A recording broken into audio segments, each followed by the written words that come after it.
Hello, friends, lovers, and enemies of all kinds. Today, I'm bringing you my review of Every Day by David Levithan. So this is the book that fits into the trans category for queer book review. This book is about a character named A who switches bodies every single day. They wake up in a new one. My copy of this book was gifted to me by my friend Elsa, who told me that she would watch this video even if I talked to her about the book, so she better be watching this video. When this book came out in 2012, it was sort of like heralded as like the non-binary book, and like, you know, this one book came out and we never needed another one ever again. Obviously, any human being that's not David Levithan knows that this is not true. So let me give you a little synopsis of this book. A switches bodies every single day. They don't really have any control over it. It just sort of happens. The first day that we're reading this, they are about 16, and they are this guy named Justin, and Justin has a girlfriend named Rhiannon, which is like truly the most white bread Marylander name they could have gone for. And I really do hate that David chose this name because I knew at least one Rhiannon. And it was a little annoying because Rhiannons are not particularly special in my personal experience. So the fact that a Rhiannon would have stuck out to someone as much as this bitch did to A, like, I just don't get. But anyways, like, A sort of sets you up with this whole, like, premise that they're really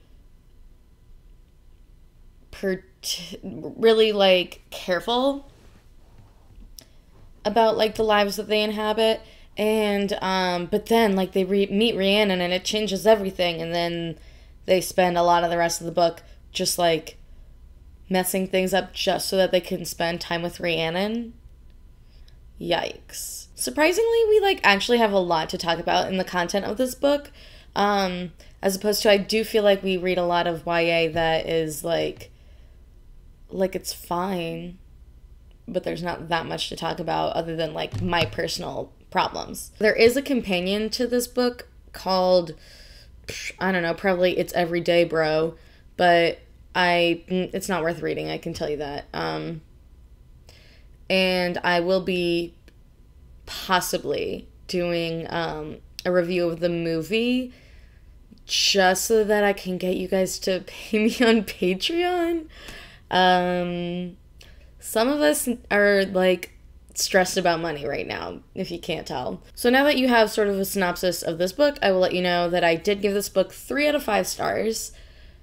The reasoning for this is that like I enjoyed it, sort of. Obviously not enough to give it 5 stars. I do find that it is hard to get 5 stars, and definitely like it wasn't that garbagey, especially not after I just had to read Ishmael by Daniel Quinn for a course, which I absolutely do not recommend. You should not read it. It is the worst book I've ever read. And I've read The Story of B. All of this is I'm sorry. What the fuck? Bulby, what are you doing?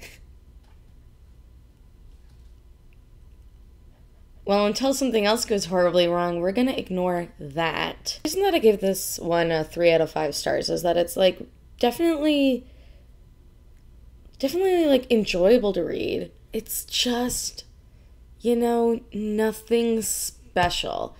I think what could have really made this book better is for it to not have been written like a realistic fiction novel.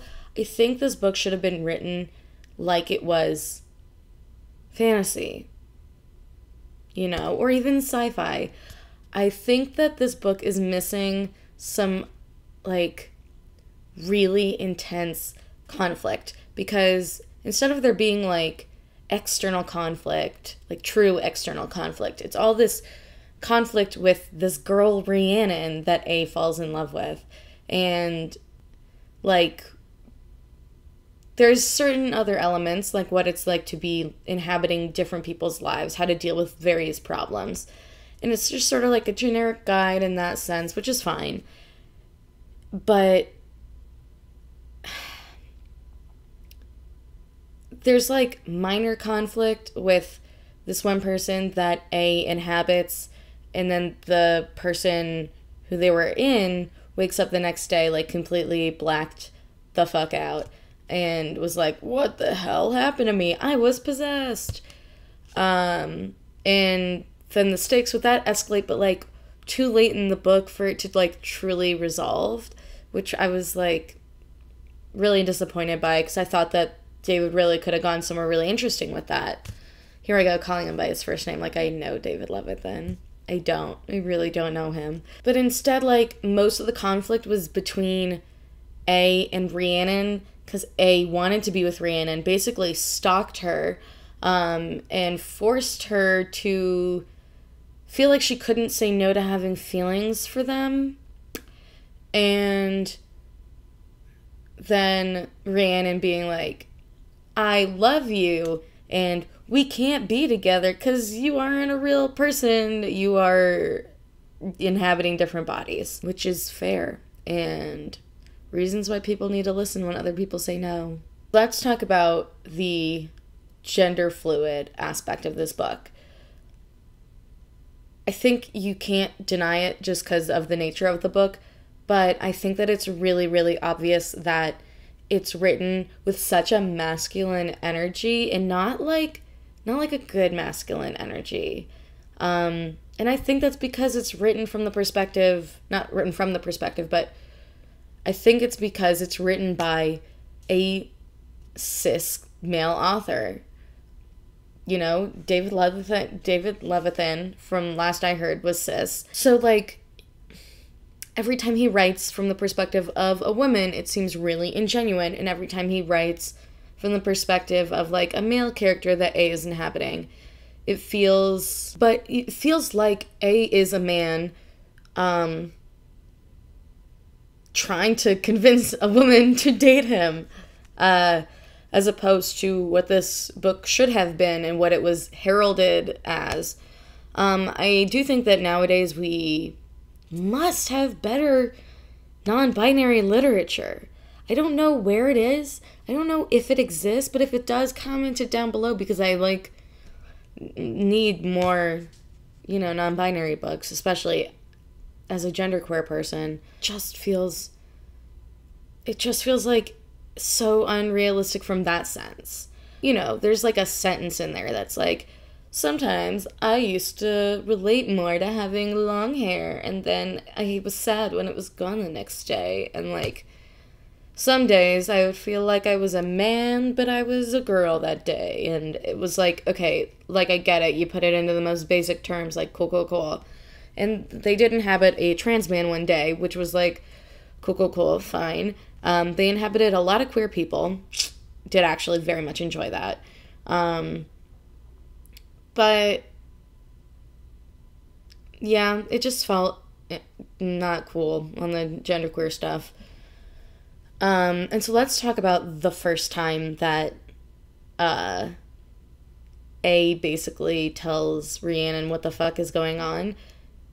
They tell Rhiannon that they love them basically from the first time that they met them, and it's not cool. And so we also have, like, within the first 100 pages, when A tells Rhiannon, like, who the hell they are and what the hell is going on, and Rhiannon's like, why me? This doesn't make any sense. And me, a reader, is out here like, yeah, it doesn't make any sense. I'm gonna read this out to you because it's so bad and problematic.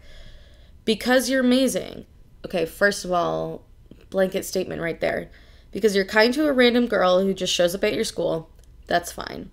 Because you also want to be on the other side of the window living life instead of just thinking about it, that's everyone, but like, cool, okay.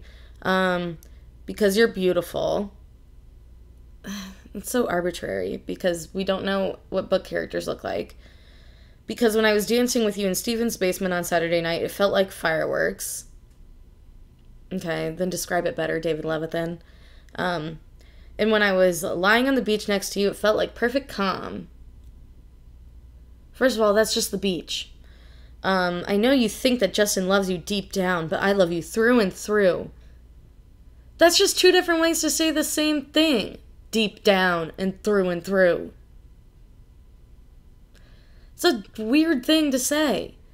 It's really weird, and it just doesn't... First of all, he's only known her like 2 days. He can't love her through and through, and like, maybe this is because I'm old and am 21, but if you hear that on a first date, you gotta run. You gotta run. And also, like, the whole book, it's just conflict between the two of them. Just, like, fighting. Rhiannon being like, this is never gonna work. And A being like, but it's gotta because I want it to. Because I am written by a man. And so this is the only emotion that I can express. And I know that, like, comes off really petty. But it reads that way. That, like, that A can't imagine not getting this one thing that they want. Which is a male perspective for the most part. And so because, like, they aren't getting this thing that they want, like, they're just going to keep bothering the woman in the situation. Do you see where I'm going from here? I know I keep, like, saying it. It feels like I'm being an asshole, but at the same time, like, that's the way that it reads. And so, like, the whole rest of the book is just them fighting about whether or not they're in a relationship. And also, like, as an old person, if you're fighting early on into a relationship or whatever, you know, if you're in any sort of, like, relationship with another human being, whether or not it be romantic or otherwise, if you're always fighting or almost always fighting,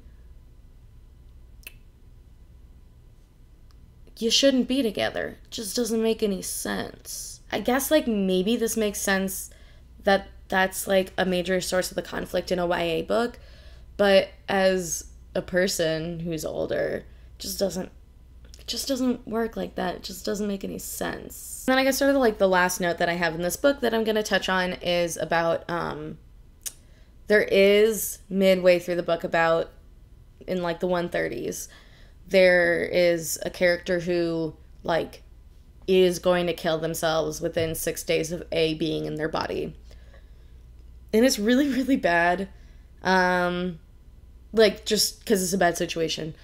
Some of the descriptors I don't like black cloud.